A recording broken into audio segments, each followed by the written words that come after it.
an experiment to see whether they are tsunami-proof. When the tsunami comes, the house will float, and when the tsunami comes, the wave will go underneath the house and without pushing the house down. Which house is tsunami-proof? This one. I think this one as well.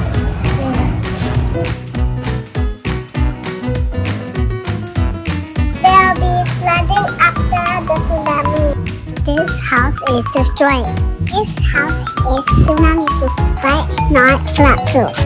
This house is tsunami and flood-proof.